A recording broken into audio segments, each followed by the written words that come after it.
2025 भर्तियों का वर्ष आज ही सुनिश्चित करें अपना सिलेक्शन और डाउनलोड करें तैयारी कर लो ऐप। जो 2021 से आज 25 का समय आ गया, लेकिन अगर कोई बारीकी से कोई मजबूती से बेबाक आवाज बनकर इस सरकार के खिलाफ मुखरता से अगर किसी ने लड़ने का काम किया तो तमाम लोकतंत्र के चौथे स्तंभ मीडिया बंधुओं ने किया। एक बार जोरदार तालियां इन सबके लिए। मुझे याद है 2021 का दिन, मुझे 2021 का यह दिन याद है जहां पर तथाकथित उस समय बेरोजगारों के नेता हुआ करते थे। उन्होंने इस आंदोलन को बेचने का काम किया, युवाओं के नाम पर राजनीतिक रोटियां सेकने का काम किया। मैं रात को 9 बजे यहां आंदोलन में मौजूद था।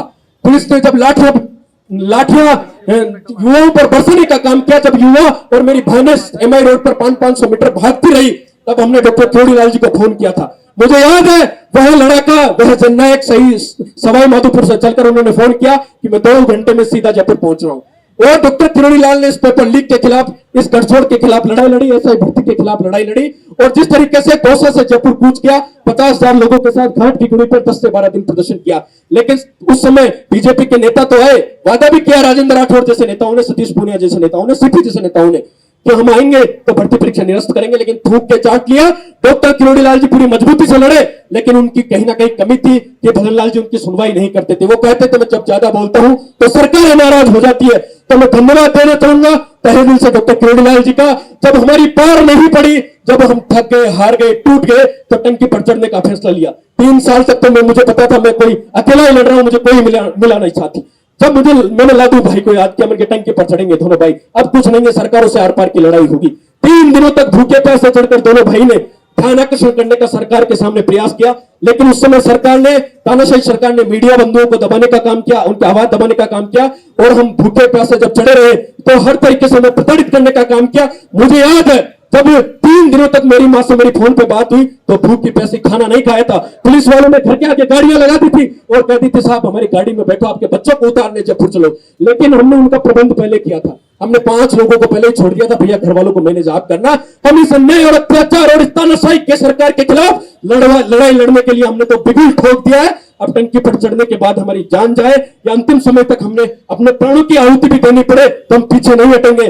उसके बाद जब हार गए, थक गए, तो हमारी मदद करने के लिए हमने दिल्ली का रुख किया और 2 से 4 या 5 बार चक्कर काटने के बाद हनुमान जी ने हमें आश्वस्त किया कि मैं आऊंगा और आप सबकी लड़ाई लड़ूंगा। लोग ताने मारने लगे, विद्यार्थी कहने लगे भैया कब आएंगे आपके हनुमान जी, कब आएंगे आपके हनुमान जी। हमें भी दर्द था कि हनुमान जी आएंगे कब आखिर, लेकिन जब हनुमान जी आए तो गए नहीं। आज 127 दिन हो गए, उस लड़ाका ने हमारी आवाज को मजबूती देने का काम किया। सांसद हनुमान बेनीवाल एकमात्र सांसद जिसने पेपर लीक से लेकर तमाम भ्रष्टाचार पर, चाहे झालावाड़ का हादसा हो, सड़क से लेकर संसद में अगर किसी ने आवाज बनने का काम किया तो लड़ाका सांसद हनुमान बेनीवाल ने किया। और मैं सबसे बड़ा धन्यवाद, अगर ऐसा ही भर्ती में मैं पहले नंबर पर अगर किसी को धन्यवाद ज्ञापित करना चाहूं तो वो एसओजी के मुखिया, एसओजी के कप्तान हमारे एडीजी वीके सिंह जी है। उनको मैं तहे दिल से नमन करता हूं, धन्यवाद ज्ञापित करता हूं, साधुवाद देता हूं कि वो माननीय न्यायपालिका के समक्ष खड़े होकर सच को सच कहने की ताकत रखते हुए अपनी बारीकी से, अपने बेबाक अंदाज में उन्होंने चार्जशीट पेश करके ये बताया कि 35 दिन पहले पेपर लीक हो गया और इसमें पारदर्शिता, गोपनीयता, विश्वसनीयता, शुचिता सब कुछ भंग हो चुकी। साथ ही याचिका करता हूं कि हमारे अधिवक्ता आदरणीय senior major RP Singh ji और हरिंदर नील जी को धन्यवाद देना चाहूंगा। लड़ाका सांसद हनुमान बेनीवाल के साथ जो पीछे आरएलपी के बब्बर शेर खड़े, इन सभी लोगों को धन्यवाद देना चाहूंगा। मीडिया बंधु आते थे, हर बार एक सवाल करते थे भैया ऐसा ही अभ्यर्थी कहां है। हम कहते थे साहब संख्या मायने नहीं रखती, अभ्यर्थी तो पढ़ाई करने के लिए बने हैं, लड़ाई लड़ने के लिए नहीं बने। लेकिन जो आरएलपी के मजबूत योद्धा जो हमारे पीछे खड़े, डॉक्टर शरवण जी हो, पप्पू जी हो, तमाम लोग इस ढाल और कवच और सुरक्षा बनकर हमारे बीच खड़े रहे, क्योंकि 80 दिनों तक तो सांसद हनुमान बेनीवाल ने हमारी आवाज बनने का काम किया। और ऐसा पहला सांसद है इतिहास में जो किसी धरने पर, किसी शहीद स्मारक पर युवाओं की और प्रदेश के मान और सम्मान और स्वाभिमान को बचाने के लिए सांसद होते हुए 80 दिनों तक युवाओं की आवाज बनने का काम किया। उसके बावजूद इन युवाओं ने, इन आरएलपी के कमांडों ने कमान संभाली और हम सब मजबूती से आगे आकर, मैं और लादू भाई हम सब लड़ पड़े। ये विकास भिदुड़ी की, हनुमान बेनीवाल जी की, लादू जी की जीत नहीं है, ये तमाम प्रदेश के नौजवानों की, प्रदेश की छात्र शक्ति की जीत है। और इस जीत का श्रेय मैं बड़े तहे दिल से मीडिया बंधुओं को देना चाहूंगा कि आप सब लोगों ने आईना दिखाने का काम इस सरकार को किया। सरकार अपनी तानाशाही पर उतारू थी, सरकार अपनी हर धर्मिता पर उतारी थी, सरकार अपने पक्षपातपूर्ण रवैये पर उतारू थी, लेकिन सरकार को करारा तमाचा माननीय न्यायपालिका ने जड़ा। इसके लिए माननीय जज साहब समीर जैन जी का जितना धन्यवाद करूं उतना कम है। एक बार मेरे साथ जोरदार आप उद्घोष लगाएंगे, भारत माता की, भारत माता की, इनकलाब, इनकलाब, हमारी एकता जिंदाबाद,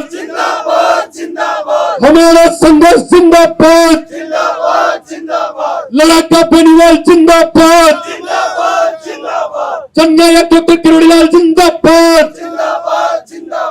एसओजी मुखिया वीके सिंह जिंदाबाद। और मुझे याद है जब आदरणीय सीनियर पत्रकार शरद जी कवर करने आते थे, जब रिद्धि सिद्धि पर हमने कई बार ग्राउंड कवरेज की, पैदल मार्च निकाला, तो इन्होंने बहुत बारीकी से आज तक पर नेशनल पर हमारी खबर को चलाने का काम किया। और तब इनको पता लगा कि वास्तव में योद्धा यहाँ भी लड़ रहे हैं, और उसका नतीजा ये है कि यहाँ पर आज हम सबको ऐतिहासिक तौर पर जीत मिली है। आप सब लोगों का जितना धन्यवाद ज्ञापित करूं, जितना श्रेय अदा करूं उतना कम है।